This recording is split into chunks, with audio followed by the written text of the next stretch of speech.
Colossenses capítulo 1. Igreja de Colosso é uma igreja em que Paulo... Colossenses capítulo 1. E o versículo?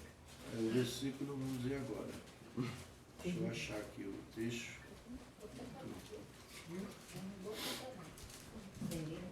Eu achei. Colossenses capítulo 1.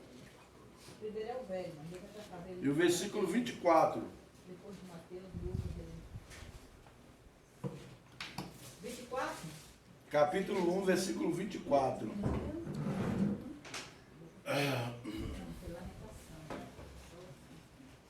Colosso foi uma cidade da Macedônia, onde Paulo chegou ali, pregou e nasceu uma igreja, Só um né? minutinho que ela está procurando ainda. Tá certo. Estou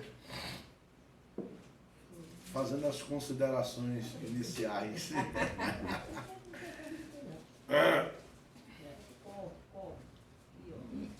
E Colosso era uma cidade onde havia essa igreja que havia ali, uma igreja nova, e infelizmente havia os falsos apóstolos que saíam dizendo que tinham recebido missão dos apóstolos de Jerusalém, e eles saíram e foram para a igreja de Colosso, dizendo que eles tinham que seguir as tradições judaicas, que eles tinham que viver, que eles tinham que se circuncidar, que eles tinham que guardar o sábado, que eles tinham que fazer tudo aquilo que os judeus, que foi determinado por Deus para os judeus.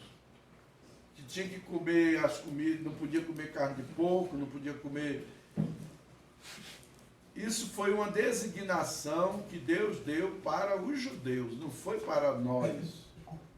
E eles queriam trazer isso para a igreja, corrompendo, trazendo ensino falso, ensino mentiroso. Esses dias eu tenho tido muito cuidado, muita preocupação até, e cuidado com a internet.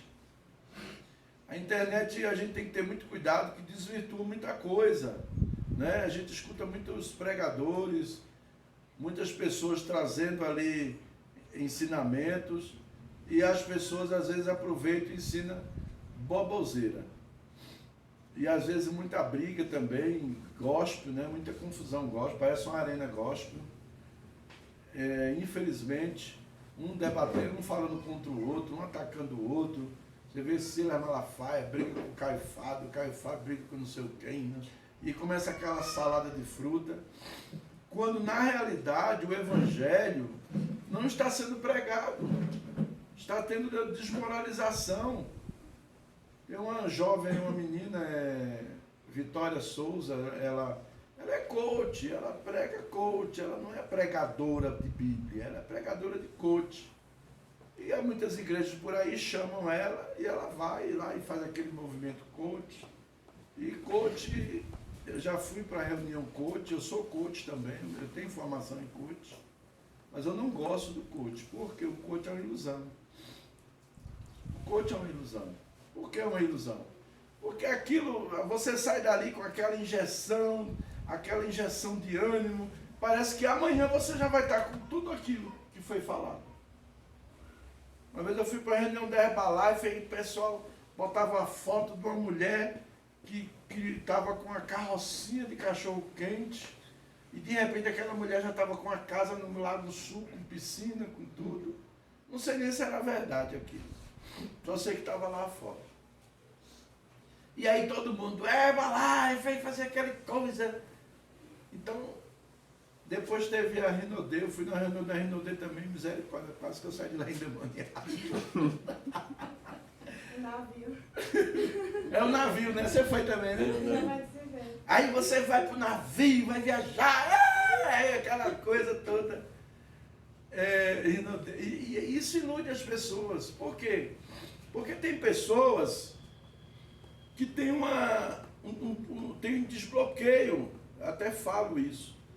Existem pessoas que têm desbloqueio mental muito fácil, e elas às vezes conseguem as coisas com muita facilidade. Porque ela é desbloqueada, ela teve uma formação diferente, ela teve uma criação diferente, e aquilo influencia muito. É o contrário de uma pessoa que se arrebentou todo, que teve uma infância só Jesus na causa.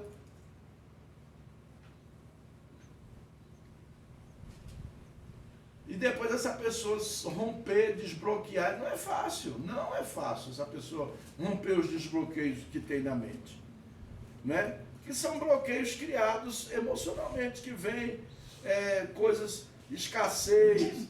Primeira coisa que você vê, pessoas que sofreram muita escassez, elas têm dificuldade de acreditar em milagre, de acreditar que vai acontecer as coisas na vida dela, tudo isso. Então, cada pessoa é de um jeito.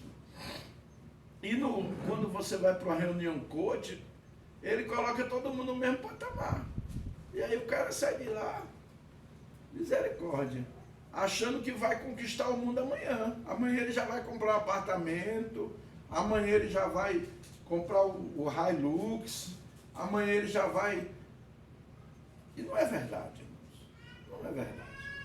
Então, assim, a psicologia, a gente quando está estudando a psicologia, a psicanálise, nós entendemos que esse pessoal que participa muito de reunião de coach, depois é um pessoal frustrado que vai estar buscando ajuda, porque vai estar com depressão, com ansiedade, porque não conquistou nada daquela maneira que foi apresentado no coach. Eu já fui para tantas reuniões que se eu fosse, se aquelas reuniões realmente fossem daquele jeito, hoje eu era, não sei nem, eu acho que eu era o primeiro homem milionário do mundo. Então, assim, mas eu aprendi, a vida ensina muita coisa pra gente, né? Mas vamos aqui para a palavra. E aí o que acontece? A igreja de Colossos, os irmãos, os falsos apóstolos entravam na igreja ensinando heresia. Entendeu? Vamos ver aqui. Colossenses capítulo 1, versículo 24 ao 29. Vamos cada um ler um versículo? Acho tão bom quando acontece isso, né? Agora me regozijo nos meus sofrimentos por vós e preencho o que resta das aflições de Cristo na minha carne, a favor do seu corpo, que é a igreja. Outro leu 25. Dela me tornei ministro de acordo com a responsabilidade, por Deus a mim atribuída, de apresentar-lhes plenamente a palavra de Deus. O mistério que esteve oculto desde todos os séculos e em todas as gerações e que agora foi manifesto aos seus santos. 27. Aos que Deus quis fazer conhecer quais as riquezas da terra neste mistério entre os gentios, que é Cristo em vós, esperança da glória. Este Cristo nós anunciamos, advertindo a todos e ensinando a cada um em toda a sabedoria, a fim de que apresentemos cada pessoa perfeita em Cristo. Para isso é que eu também me afadigo, esforçando-me o mais possível, segundo a sua eficácia, que opera eficientemente em mim. Amém? Pai, em nome do Senhor Jesus, eu quero aqui neste momento trazer a tua palavra para a tua igreja e pedir que o Senhor venha falando conosco. Senhor, em nome de Jesus, me coloco na tua dependência, para que o Senhor fale conosco aquilo que o Senhor quer falar nesta tarde, aquilo que o Senhor quer nos ensinar, em nome de Jesus. Amém. Amém. Amados, eu gosto muito desse texto, por sinal, ele é um texto que vai mostrar algo de grande importância. Hoje o título da minha mensagem é A Igreja Triunfante. Nós sabemos que existem dois tipos de igreja. Existe a igreja militante e a igreja triunfante. E eu quero abordar esse tema, né? nesta tarde, colocando diante de vocês. Amados, as nações passadas, elas odiavam Israel. Vocês sabiam disso? Quem sabia disso? As nações passadas odiavam Israel. Por que eles odiavam Israel? Quem sabe aqui? Por que eles odiavam Israel? Por que aquelas nações odiavam Israel? Por quê? Um dos motivos é porque eles eram pessoas muito abençoadas e Deus era com eles. Deus era com eles. Muito obrigado. O segredo ali era que Israel era a nação escolhida por Deus. E como eles eram a nação escolhida por Deus, Deus abençoava eles. No momento em que eles obedeciam e que eles seguiam a vontade de Deus, Deus se manifestava a eles. Deus fazia coisas tremendas. E eles chegaram a ser considerados o terror das nações, porque todas as nações tinham medo do Deus de Israel. As muralhas de Jericó caíram. O pessoal sabia disso. O Deus de Israel derrubou as muralhas de Jericó. O Deus de Israel fez aquele povo atravessar o Mar Vermelho. O Deus de Israel matou todos os primogênitos do Egito. Então, a fama daquele povo se espalhou pelo mundo afora, como povo eleito, povo escolhido de Deus. Que maravilha, né? Primeiro Deus escolheu Adão e Eva para deles realizar o seu propósito. Eles quebraram, eles desobedeceram e perderam a promessa, perderam a bênção de Deus sobre eles. Depois deles, Deus levantou os patriarcas. Levantou Israel como nação, como povo. Diferente, tirou do meio de todos os povos e escolheu aquele povo para ser o povo dele. Porque aqui Deus foi injusto. Meu irmão, Deus é soberano. No soberano ele faz o que ele quer e a gente só faz obedecer. Deus levantou os profetas. Deus deu a lei àquele povo, os ensinamentos, os sacerdotes, os levitas.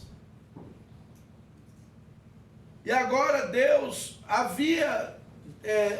estava trabalhando ali, guardando através da nação, através do povo de Israel.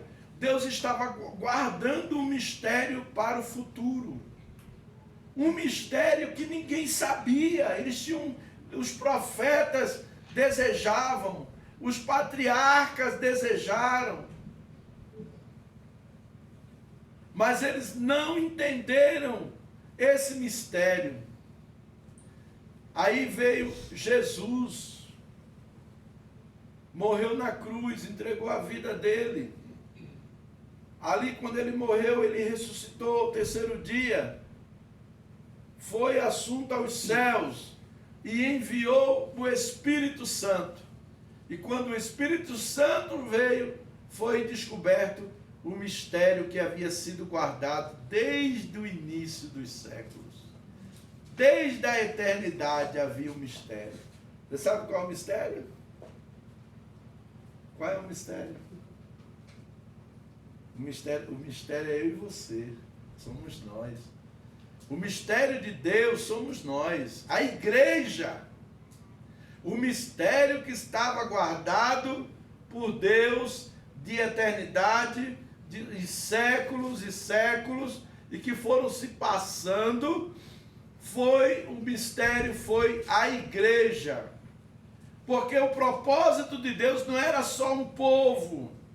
Deus escolheu um povo, mas que aquele povo seria o canal de Deus para cumprir o propósito dele. O propósito de Deus não era um povo, mas todos os povos, de todas as nações.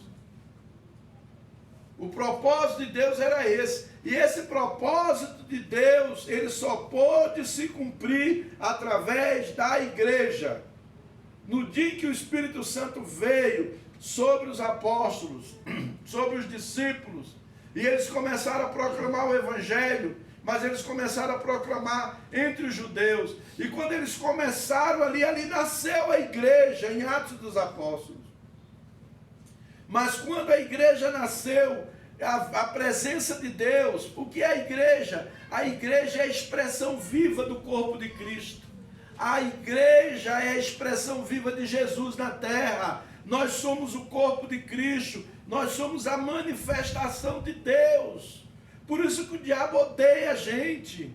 Por isso que o mundo odeia a igreja. Não pense que o povo gosta da igreja, não. É ilusão, é mentira. O mundo odeia a igreja. O diabo odeia a igreja. Porque a igreja é o mistério que estava guardado. A igreja é o local onde Deus cumpre o seu propósito que estava planejado desde a fundação do mundo. Que maravilha! E o diabo tem raiva disso. Porque através da igreja, o Espírito Santo de Cristo habitando em nós, agora não tem mais judeu, agora não tem mais grego, agora não tem mais árabe, argentino, agora todos nós somos um em Cristo Jesus. Nós somos a igreja do Deus vivo. Nós somos o corpo de Cristo. E nós temos que zelar por isso que nós somos, irmãos. O diabo tem muita raiva da igreja, ele faz de tudo para acabar com a igreja. Inventa história, inventa negócio desigrejado, faz escândalo, né? Pessoas que caem, derruba crente, derruba líder, derruba pastor, porque não vigiou. Semana passada estava falando sobre vigilância, né? E a gente cai por falta de vigilância mesmo. E ali o diabo se alegra com essas coisas, porque ele quer tirar, ele quer roubar, ele quer matar, ele quer destruir a obra que Deus fez, né? Do ponto de vista da teologia, existem dois tipos de igreja. A militante, a que está aqui na terra, e a triunfante, a igreja de Jesus vitoriosa no céu. Do ponto de vista prático, a igreja triunfante é aquele que apresenta uma característica fundamental e que está presente nesse versículo, né? Cristo em vós, a esperança da glória. A perseverança é a rainha de todas as virtudes. Sem ela, nenhuma virtude é boa o suficiente. Desta maneira, sem perseverança, nenhuma igreja, nenhum crente será vitorioso e triunfante. Entretanto, a pergunta que devemos nos fazer é no que temos que ser perseverantes, porque há muitos que estão perseverando, porém nas coisas erradas, ou em coisas que não são necessárias. Existem pessoas que estão na igreja, mas que não são perseverantes. Existem pessoas que não perseveram em coisas que não tem nada a ver. Por exemplo, o importante da igreja é o quê? É o louvor e a palavra. O louvor é o momento que eu estou oferecendo a Deus o meu sacrifício. O diabo faz tudo para impedir o crente de louvar a Deus. A outra coisa é o quê? É a palavra que vai edificar. O diabo faz tudo para fazer você não ouvir a palavra. Então existe o quê? Igrejas por aí que às vezes tem 1 hora, 1h30, 2 horas de louvor e 10 minutos de palavra. Porque o diabo quer acabar com o propósito de Deus. Ele não quer que os crentes sejam edificados. E nós precisamos aprender a palavra para ser edificados. Então primeiro nós precisamos entender que a igreja triunfante, ela é triunfante em primeiro lugar no amor e não na indiferença, né? O contrário do amor não é ódio, nem egoísmo, amor por si mesmo, mas a indiferença. O texto diz que por se multiplicar a iniquidade, o amor de muitos se esfriaria. Infelizmente, vivemos em um mundo marcado pela frieza e pela indiferença. A igreja triunfante de Jesus é aquela que persevera na prática do amor. Esse amor em 3 dimensões: amor a Deus, amor a si mesmo e amor ao próximo. O amor a Deus é algo que não devemos deixar esfriar. O amor a nós mesmos tem a ver com o cuidado com o templo do Espírito Santo, que é o nosso corpo, que somos nós. E o amor ao próximo, que está dentro ou fora da igreja. Então, o amor por Deus, amar a Deus. Gente, tem a pessoa quando ela ama a Deus de verdade, ela vem para Cristo. Ontem eu estava conversando com o Edmilson, falando que infelizmente hoje, raramente a gente vê conversões como haviam naquela época. As pessoas vêm com aquele amor por Jesus, aquela paixão, aquela entrega, aquela vontade de servir a Deus, né? É amor a Deus assim, às vezes arrumava problemas, até com a família, né? Porque ele queria seguir a Deus. E hoje em dia as pessoas às vezes vêm para Cristo, às vezes por boniteza, por osmose, né? Porque está todo mundo indo naquela vibe, mas não é uma coisa assim do coração.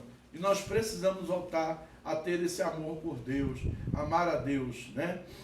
Depois, amar a nós mesmos. Tem pessoas que não se amam, que não zela de si, não zela do seu corpo, não cuida da sua aparência, né? Não se amam. E tem pessoas que não amam nem a si mesmo e também não amam ao próximo. Não tem amor ao próximo. E como eu falo, amor ao próximo não é aquela melosidade, né? As pessoas têm essa visão de amor de novela das 8, né? De melodrama. Não. O amor é atitude, é ação, é nos movermos, é fazermos alguma coisa, é entrar no problema do outro, é nos envolver com o problema da pessoa no intuito de ajudar. Claro, desde que a pessoa também dê oportunidade. A gente não pode ser evasivo, né? Invasivo, aliás. Então a igreja do Senhor, em primeiro lugar, ela é uma igreja triunfante, ela é uma igreja que triunfa no amor e não na indiferença.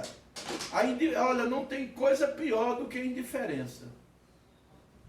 Não tem coisa pior do que você ser indiferente com a pessoa, né? Então Deus, Ele quer o melhor. Ele quer o melhor. O que você está dando para Deus? Lixo? O resto?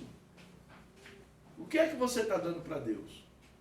Em segundo lugar, a igreja ela é triunfante na santidade e não no pecado. O que é santidade? Né? Nós precisamos entender. A santidade é a marca da igreja triunfante. Porque o pecado distancia a igreja de seu relacionamento com Deus. Consequentemente, a torna fraca e inoperante. Há muitos cristãos que estão perseverando na prática do pecado, daquilo que desagrada a Deus.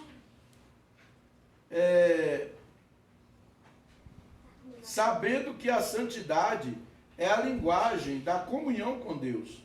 Foi para isso que ele nos chamou, e sem ela ninguém verá o Senhor. Hebreus capítulo 14, versículo 12. Ele diz que sem santidade ninguém verá a Deus. O que é santidade? Santidade é ser separado para Deus. E quando eu sou separado para Deus, eu vou ter cuidado na minha forma de ser, na minha forma de agir. Por quê? Eu estou me comportando como uma pessoa que é separada para Deus? Eu estou agindo como uma pessoa que é separado para Deus? Como é que eu estou me comportando? Eu estou pensando em Deus antes de qualquer ação que eu estou fazendo? Então, ser santo, observar o que a palavra fala, o que a palavra de Deus fala sobre isso. Que não estava falando no início, aquela jovem, né, é coach, ela prega, o ensinamento dela é coach. E muitas igrejas gostam mesmo de coach, Aí chamou ela para pregar. E esse dia um pastor chamou ela para pregar. E depois que ele chamou ela para pregar, chamou ela de produto. Ela ficou triste e disse que não ia mais falar ali, que o pastor tinha dito que ela era um produto. Ele foi, e depois, como ela falou isso e não prosseguiu, ele mandou tirar ela do altar. Eu achei ignorância da parte dele em dois aspectos. Primeiro, se ele não queria que ela fosse pregar, por que ele chamou? Se ele não concorda, depois ele fica falando aí, se justificando, né? Se ele não concorda com o que aquela moça prega, por que ele chamou ela para pregar na igreja dele? Eu não vou chamar uma pessoa para pregar aqui na igreja se eu não concordo com o que ela prega, né? Então, assim, ela foi, ele pegou, distratou ela e ainda pegou e expulsou ela do altar. Quer dizer, ele fez duas coisas, fez vergonha. E quem tem vergonha não faz vergonha, não é isso? Então ele foi, infelizmente, ele agiu de uma maneira totalmente errada. E outra coisa, ela é uma menina nova, está aprendendo ainda. É hora de alguém chegar, alertar aquela moça, dizer, jovem, não é a palavra que você está pregando, você está pregando coach, né? E você precisa aprender a pregar a palavra de Deus. Você tem dom para pregar, você precisa aprender a pregar a palavra de Deus. Mas ficar fazendo isso vai acabar se desviando, indo para o mundão, e daqui a pouco vai ficar aí perdida, né? E a culpa de quem? Dos pastores que jogaram ela no mundo, né? Então, assim, Deus nos chamou para vivermos, Deus nos chamou para vivermos em santidade. É o que devemos deixar. O que devemos deixar. E em piedade, o que devemos fazer.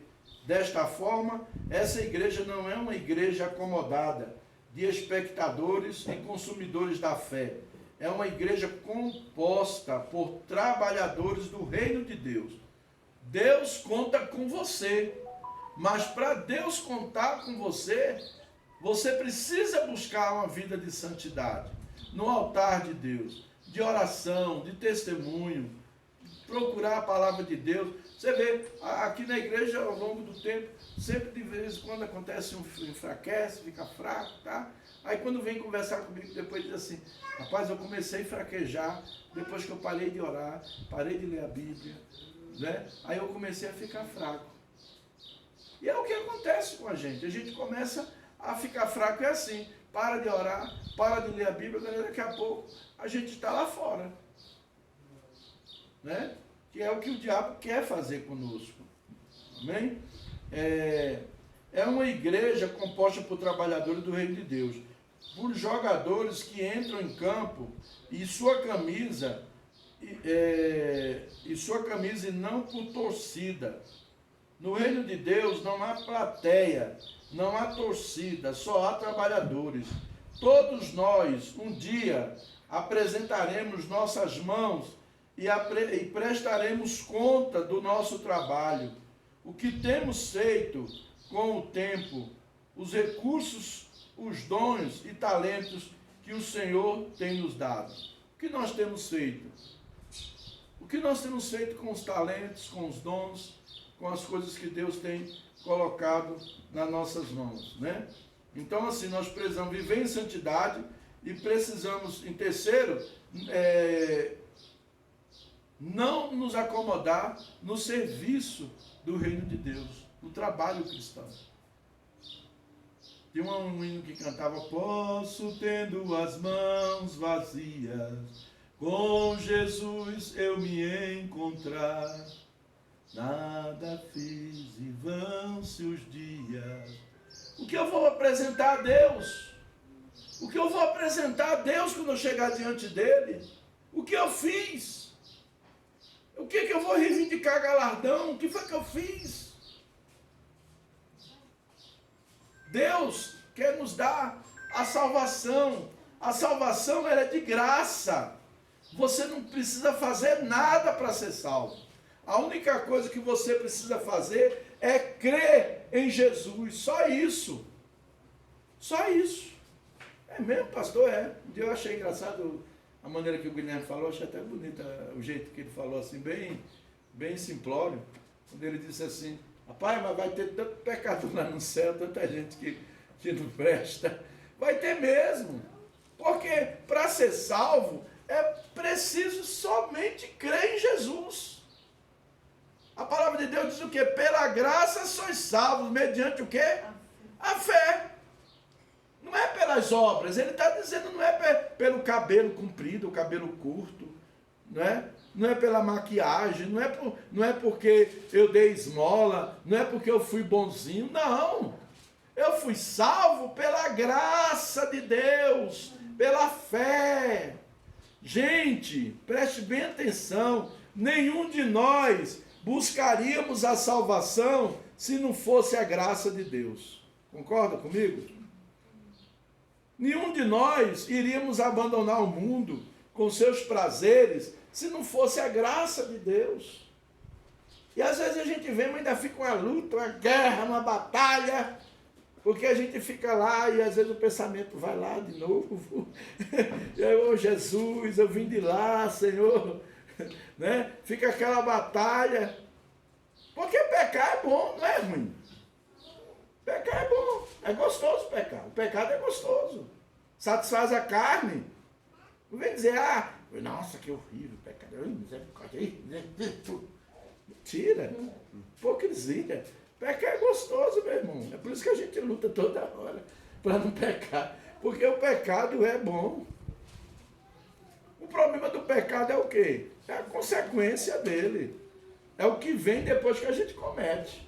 Antes de cometer está tudo bem. Mas depois que a gente comete, meu irmão, o preço é alto, viu? Misericórdia. É doença, é um monte de coisa que acontece. Né? Então, nós precisamos entender isso. É pela graça de Deus. Você é salvo pela graça. Vai entrar muita gente no céu. Tem um hino que canta: tantos como a areia da praia, tantos como a areia do mar. Né? Então vai entrar. E a palavra de Deus fala em Apocalipse que o número é imenso, povos de todas as nações, línguas, tribos, etnias, todos os povos vão entrar lá na glória de Deus, multidões, porque é pela graça, é mediante a fé no sacrifício de Jesus, não é pela lei. Tem muita gente pregando lei, e não é pela lei, é pela graça. Eu sou salvo pela graça. Agora, o meu galardão, assim, eu vou ser salvo, vou entrar. Agora eu tenho os presentes que eu vou receber, os prêmios, os galardões. Aí esse sim é pelo que eu faço. Esse sim é pelo que eu faço, pelo que eu fiz. Quando eu chegar lá, vai estar lá, ó. Vamos ver. Gessé, isso. Tá tudo registrado. Tudo está registrado no reino de Deus. Os meninos ricos, eu falo assim, eu faço as coisas não é porque eu sou bonzinho, não é porque eu sou esperto. Porque eu estou visando o meu galardão lá no céu. Eu sei que tudo que eu fizer para Deus, vai ser registrado lá. E eu tenho um galardão. Não é porque eu sou bonzinho, se fosse pela minha bondade, misericórdia, o sangue de Jesus tem poder. Mas é pelo amor de Deus, pela misericórdia de Deus. Eu faço mesmo com segundas intenções mesmo, eu faço porque eu quero galardão mesmo. Né? Eu quero galardão no céu. Então, a palavra de Deus fala que a igreja triunfante, ela no trabalho cristão e não no comodismo. Vamos ganhar almas, vamos falar de Jesus, vamos investir no reino. Hoje nós temos aí a igreja, né? Hoje eu estava até conversando com a Cláudia, um assunto que tem sido muito atacado ultimamente, tem sido o dízimo, né? Muito ataque, muita briga. Nós já tivemos aqui pessoas, aqui na igreja mesmo, teve 2 irmãos aqui, que faziam piada com dízimo, brincava com dízimo. E um deles vivia no consignado, no agiota. E o outro vivia chorando, dependendo do pai e da mãe. Falei até para a Cláudia, né? Ela chegou aqui para mim assim: pastor, eu estou cansado dessa vida, eu dependo do meu pai e da minha mãe, e não sei o quê, e ele se mete na minha vida, e eu não posso nem ter autoridade com meus filhos, porque eles que me dão as coisas. Eu falei, sabe o que é isso? Você fica criticando o dízimo. Não faça isso mais não, você vai na onda do outro, você está vendo a vida do fulano, que está dizimando, que critica o dízimo, você vê a vida dele como que é, e você está indo no mesmo caminho. Se arrependa, mude de atitude. Né? Se você não quer dizimar, problema seu. Mas não fique fazendo piadinha, nem criticando não. Quem dizima não. Aí ele começou a chorar, tudo aí. Ô pastor, vou fazer um propósito com Deus, que eu vou dizimar. Aí começou a dizimar, Deus abençoou. Daqui a pouco Deus começou a abençoar a vida deles. Estava até conversando com a Cláudia hoje. Né? Estão até em outra cidade já, tudo, morando lá. Então assim, não adianta, irmão. Dízimo não é da lei. Quem dizer que o dízimo é da lei, está enganado. O dízimo, ele é um princípio. É um princípio. A função do dízimo é o quê? Para manter a obra. E o que é a obra? O que é a obra de Deus? A obra de Deus é o templo, é os sacerdotes, na época eram os levitas. Todos ali eram sustentados pelas outras tribos. As 9 tribos trabalhavam, as 11 tribos trabalhavam para sustentar uma, que era a tribo de Levi. Eles não trabalhavam. Eles só cuidavam do tabernáculo, só da obra de Deus. Então eles eles não tinham terras para plantar. E hoje não é diferente. Deus quer abençoar a obra. Deus quer que tenha um sacerdote, que o sacerdote também seja abençoado, que a obra tenha manutenção, entendeu? Deus quer isso. Mas a gente precisa dos dízimos, das ofertas, né?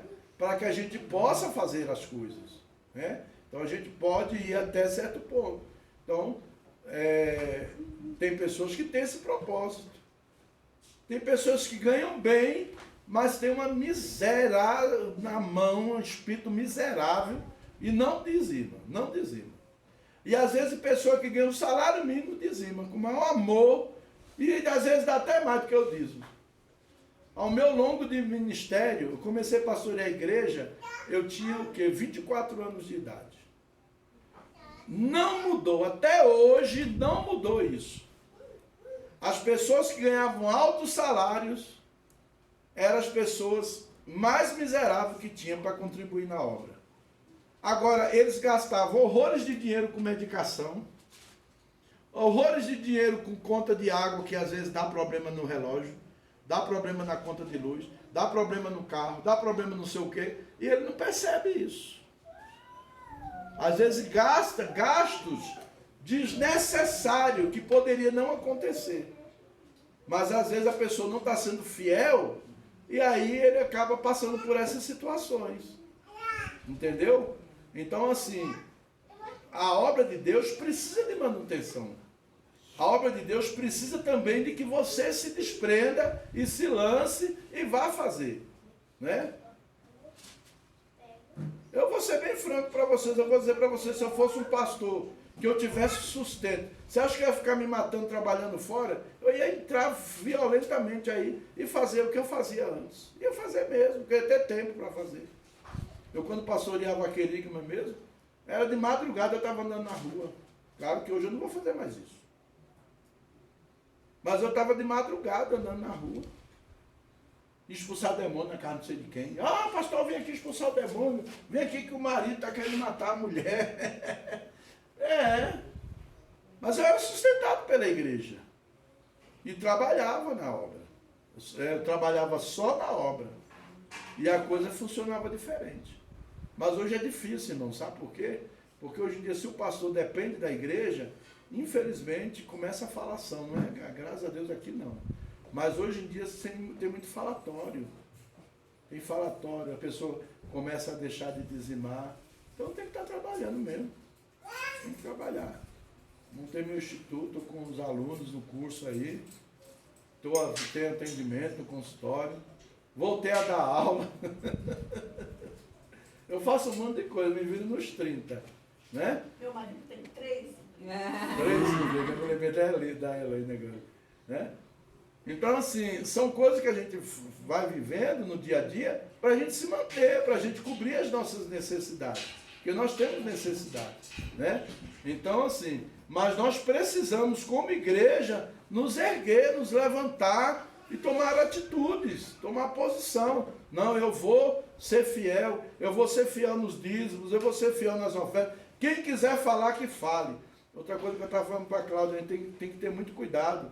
Às vezes vem no nosso meio a pessoa, é missionário, aí começa a pegar o nome do irmão, aí fica tão amigo do irmão, e depois começa a dizer que está precisando de oferta missionária. Gente, a minha visão é a seguinte: se a igreja envia um missionário, ela vai ter que sustentar o missionário. Eu não sou a favor desse negócio de missionário, a igreja envia um missionário e fica aí pedindo a um e a outro. Não concordo com isso. Não concordo com isso. Às vezes tem pessoas que deixam de dizimar na sua igreja para dar para o missionário que está lá no sei das contas. E nós tivemos experiência, estávamos para a Cláudia hoje, nós tivemos experiência aqui, a gente começou a ajudar 2 pessoas que se identificaram como missionário, tá? Um era um canalha, sem vergonha, que depois, casado, e queria ficar noivo da minha sobrinha, não foi? Casado. E depois teve outro que como é o nome do menino? Tiago, né? Tiago me avisou, pastor, cuidado, que aqui na África tem muitos pastores que tiram foto assim, com criança passando fome, e bota aquela foto dando comida, tudo, dizendo que é missionário. Muitos crentes fazem isso, dizendo que é missionário, e pede dinheiro para sustentar aquela obra, e é engano, pastor, cuidado. Ele me alertou. Tiago me alertou. Outra vez a Irismar também chegou para mim e falou: pastor, já tome cuidado. Tem muitos missionários que ficam por aí nas igrejas pedindo dinheiro, quando chega no centro comercial, só comprando coisa, esbanjando, entendeu? Então, muito cuidado. Muito cuidado. Então, quando eu falo assim, irmãos, é para alertar a igreja. Chegou na minha, estou passando necessidade. Olha, irmão, eu não tenho, olha, diante de Deus, eu não tenho espírito miserável, eu não tenho. Se chegar na minha porta uma pessoa, minha esposa sabe aí, chega direto aqui. Chegar uma pessoa na minha porta dizendo que está precisando, eu não vou me omitir. Eu não vou me omitir. Eu atendo lá no consultório, uma consulta de psicanálise, eu estou cobrando R$120. Mas tem gente que eu atendo de graça, porque está precisando, não tem como pagar. Eu vou deixar de atender a pessoa, vou deixar a pessoa se matar? Quem vai pagar? Deus vai me dar. Se não me der aqui, eu estou guardando o galardão, está lá no céu. Você está entendendo? Então são essas coisas. E a gente tem que ser realista, a igreja tem que ter os olhos atentos, pé no chão, firmeza na palavra, né? Outra coisa também, a gente está sempre ensinando a palavra, porque você está em casa durante a semana, aí recebe um e-mail não sei de quem, recebe uma mensagem não sei de quem, do profeta não sei das quantas, né? E você acredita, você não conhece, você não tem maturidade. Você não tem maturidade. Eu tenho um pé atrás com profecia, eu acredito, eu profetizo, tudo, mas eu tenho um pé atrás. Vocês sabem da minha história. Eu casei com 19 anos, casei com profecia. Casei, não foi por cá, eu encontrei a pessoa da minha vida, me apaixonei, e ai, que amor, não foi, irmão, não foi. E casei, com medo de Deus, porque Deus ia me castigar se eu não casasse com aquela moça. Eu não tinha feito nada com ela. Era uma boa pessoa? Era. Né, Cláudia? Cláudia conheceu, minha ex-esposa. Era uma boa pessoa? Era. Uma mulher bacana, tudo. Mas havia muita diferença entre nós. Havia muita diferença. A Nilva não. A Nilva eu já pataloquei logo, já conheci ela, já fiquei logo, né? Apesar que eu fiquei com medo de casar, porque eu já tinha divorciado. E aí eu fiquei com medo, ficou 11 anos aí esperando, ela orando, né? Por mim. Não que eu me achasse o bambambam. Mas porque eu tinha medo de entrar num relacionamento, eu digo, eu vou casar de novo, vou arrebentar novamente, uma família novamente arrebentada. eu vou arrebentar ela. Não, ela não merece isso. Conheci a Nilva, achei ela uma pessoa bacana, né? Achei ela lindona, até hoje acho, graças a Deus, continua sendo, né? Muito linda, muito maravilhosa, né? Foi uma pessoa que eu casei porque eu escolhi, não foi profeta que veio e disse, essa é a tua. Não, fui eu que escolhi. E o homem e a mulher têm direito de escolher, irmão. Você tem direito de escolher a pessoa que você quer casar. Nesse negócio que Deus vai revelar, Deus vai confirmar, mas que Deus vai falar, essa é a tua. Cuidado, né? Cuidado.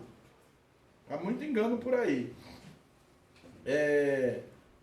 Em quarto lugar, nós vimos aqui a igreja triunfante na busca das coisas celestiais e não das terrenas, né?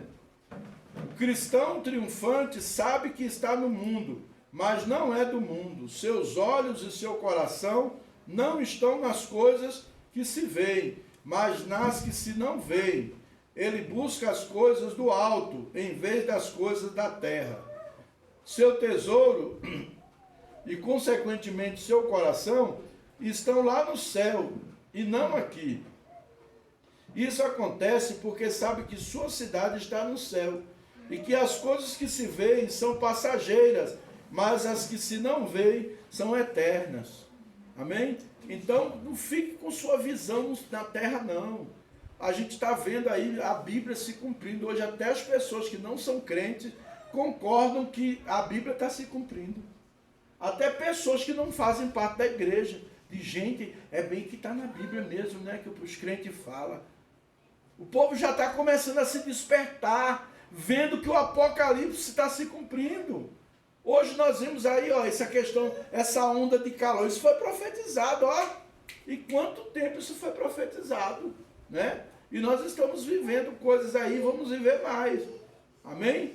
Então, não fique preso na terra. Não é que você agora não vai comprar carro, não vai comprar casa. Não, você vai comprar seu carro, comprar sua casa, casar se você está solteiro. Vá fazer das coisas. Mas não coloca o teu coração nessas coisas. Não coloca.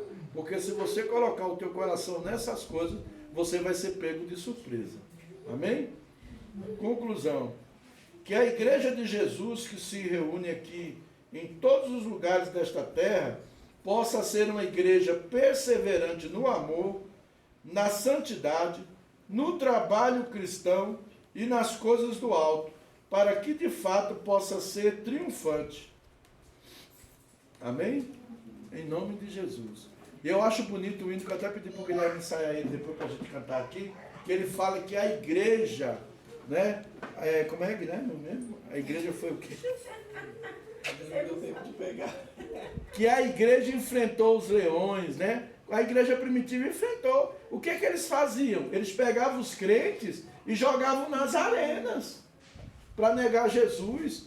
Ele pegava os pais com as crianças, vendava os olhos das crianças e botava um pele de ovelha nas crianças e pegava os pais e mostrava para os pais as crianças com os olhos vendados, aí soltava aquele monte de criança na arena e os leões comiam as crianças, que era para os pais negarem a Jesus.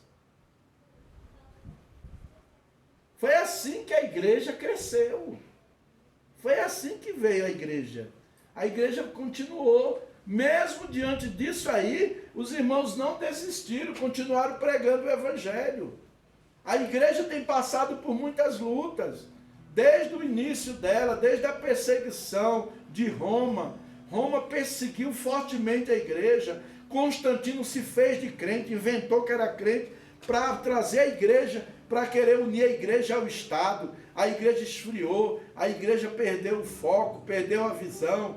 Mas Deus levantou homens dentro da própria igreja, começou a levantar monges, Jerônimo de Savonarola, Martinho Lutero, Francisco de Assis, homens que bateram de frente aqueles papas, aqueles homens que trouxeram a igreja debaixo de jugo, que trouxeram a igreja através da mentira, da heresia, ensinando que as pessoas, para serem salvas, tinham que pagar, tinham que comprar indulgências.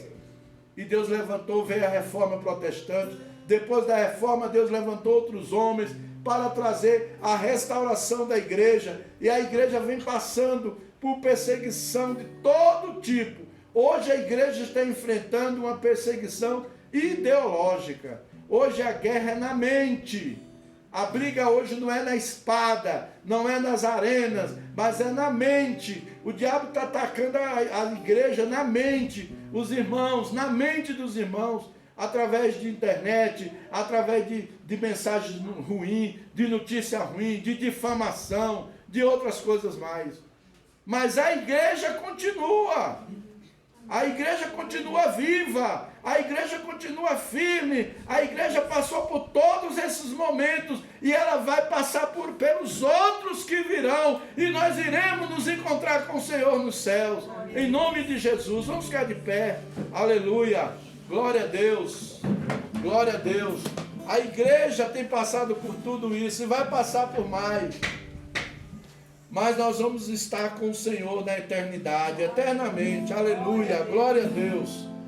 Senhor, em nome de Jesus, eu te agradeço porque eu sou igreja, nós somos a igreja, nós cumprimos o teu propósito, nós somos o mistério que estava reservado desde a fundação do mundo. Tu já tinha esse propósito com a igreja.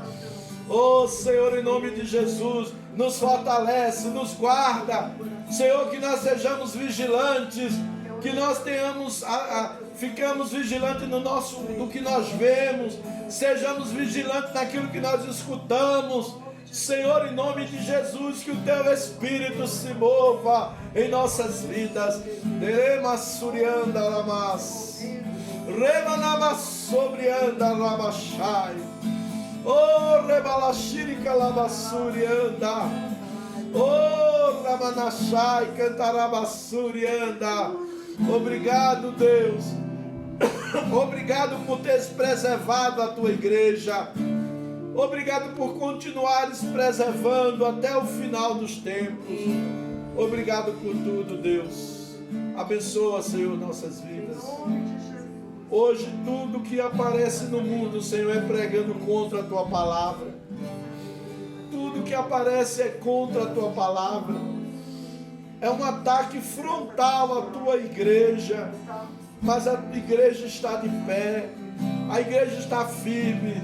A igreja continua em nome de Jesus. E a tua palavra diz que as portas do inferno não prevalecerão contra a igreja do Senhor. Obrigado, Deus, em nome de Jesus, que o Senhor venha abençoando cada um dos teus filhos, que o Senhor venha derramando graça, que o Senhor venha nos dando sabedoria para suportar as afrontas, as perseguições, os ataques, Senhor, e que nós também venhamos ser fortes para passar pelas tribulações com graça, com unção, Senhor, em nome de Jesus. Entra com providência, entra com provisão nas nossas casas, aquilo que nós precisamos, que nós necessitamos, que o Senhor coloque a tua mão, visite a casa de cada um dos teus filhos, Senhor, neste dia. Eu te peço, Pai, em nome de Jesus. Obrigado, Senhor. Obrigado, Pai, por tudo mesmo, Senhor. Em nome de Jesus. Aleluia.